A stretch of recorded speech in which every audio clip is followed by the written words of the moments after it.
नमस्कार दोस्तों, स्वागत है आप सभी का एक बार फिर से हमारे चैनल द बुद्धा ब्रेन में, जहां हम आपको भगवान बुद्ध के अनमोल विचार से सुपरिचित कराते हैं। आज हम आपके लिए लेकर आए हैं धम्मपद अप्रमाद वग्गो गाथा नंबर 30, जिसमें भगवान बुद्ध कहते हैं, अपमादेन मधवा देवानां सिठन्त गतो अपमादं प्रशंसन्ति पमादो गरहितो सदा। अर्थात अप्रमाद के कारण ही इंद्र देवताओं में श्रेष्ठ बना है। पंडित जन सदैव अप्रमाद की प्रशंसा करते हैं और प्रमाद की सदैव निंदा करते हैं। दोस्तों, इस गाथा के माध्यम से भगवान बुद्ध हमें यह समझाने का प्रयास करते हैं कि जो अप्रमादी है, जो प्रमाद नहीं करता है, वही प्रशंसनीय है। यदि आप चाहते हैं कि आप अपने जीवन में सफल हो और आपकी प्रशंसा हो, तो आपको चाहिए कि आप अप्रमादी बने, क्योंकि जो पंडित जन हैं वे सदैव अप्रमाद की ही प्रशंसा करते हैं और प्रमाद की निंदा करते हैं। इसीलिए कभी भी प्रमाद में न फंसें। सदैव इस संसार में अप्रमादी बन विहार करें। दोस्तों, आइए इस शीर्षक को अच्छी तरह से समझते हैं एक कथा के माध्यम से। इस कथे का शीर्षक है अप्रमादी प्रशंसनीय है। यह कहानी महाली के प्रश्न की कथा है, जिसका शीर्षक है अप्रमादी प्रशंसनीय है। एक बार लिच्छवी कुमार महाली शास्त्रा का प्रवचन सुनने गया। वे उस समय वैशाली के कूटागार विहार में उपदेश दे रहे थे। वे शक्र अर्थात इंद्र पर प्रवचन दे रहे थे। उन्होंने इंद्र के गुणों का बहुत ही भव्य ढंग से वर्णन किया। महाली यह सब सुन रहा था।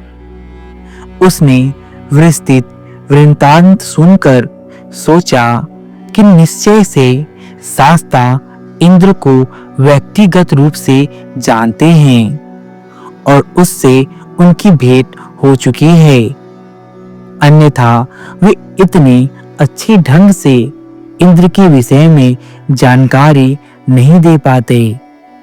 लेकिन वह इस बारे में सुनिश्चित नहीं था। अतः अपनी शंका का समाधान पाने के लिए उसने शास्त्रा से प्रश्न किया। तब महाली के प्रश्न के उत्तर में शाक्य मुनि ने उसे समझाया, हाँ, मैं इंद्र को खूब अच्छी तरह से जानता हूँ। मैं यह भी खूब अच्छी तरह जानता हूँ कि वह शक्र या इंद्र कैसे बना और फिर देवताओं का राजा किस प्रकार बना। उन्होंने इंद्र के पूर्व जन्म की कहानी बताई कि इंद्र अपने पूर्व जन्म में मचाला गांव में मेघा नाम से जन्मा था। युवक मेघा अपने मित्रों के साथ भवन एवं सड़क निर्माण का कार्य करता था। उसने प्रण लिया था कि वह जीवन पर्यंत 7 नियम का निश्चय से पालन करेगा। कौन से 7 नियम? तो उसने पहला निश्चय ये लिया था कि वह अपनी माता और पिता की सेवा करेगा। उसने दूसरा निश्चय यह लिया था कि वह बड़ों की इज्जत करेगा और उन्हें सम्मान देगा। उसने तीसरा यह वचन लिया था कि वह मधुर वाणी बोलेगा। उसने चौथा यह निश्चय लिया था कि वह चुगली नहीं करेगा। उसने पांचवा यह व्रत और निश्चय किया था कि वह व्यवहार में कभी भी अशोभनीय आचरण नहीं करेगा। अपने छठवें व्रत यानी कि अपने छठवें निश्चय में उसने यह निश्चय किया था कि वह सदा सच बोलेगा। और अपने सातवें नियम और व्रत में उसने यह निश्चय किया था कि वह अपने क्रोध पर सदैव काबू रखेगा। उसने इन सातों नियमों का पालन करने का प्रण ही नहीं लिया, वरन पूरे जन्म उनका पालन भी किया। अपने इन्हीं शुभ कर्मों के कारण अगले जन्म में वह देवताओं का राजा बना और इंद्र नाम से प्रशंसनीय हुआ। यह कथा सुनाने के बाद ही शास्ता ने यह गाथा सुनाई थी।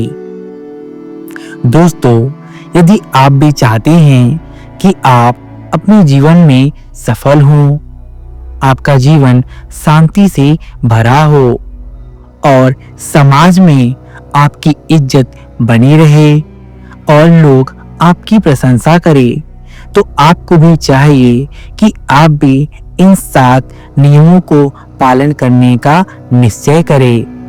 निश्चय करें कि आप भी अपनी माता और पिता की सेवा करेंगे। निश्चय करें कि आप भी बड़े और बुजुर्गों की इज्जत करेंगे तथा उन्हें सम्मान देंगे। निश्चय करें कि आप कभी भी कठोर शब्दों का प्रयोग नहीं करेंगे, अपितु सदैव मधुर वाणी बोलेंगे।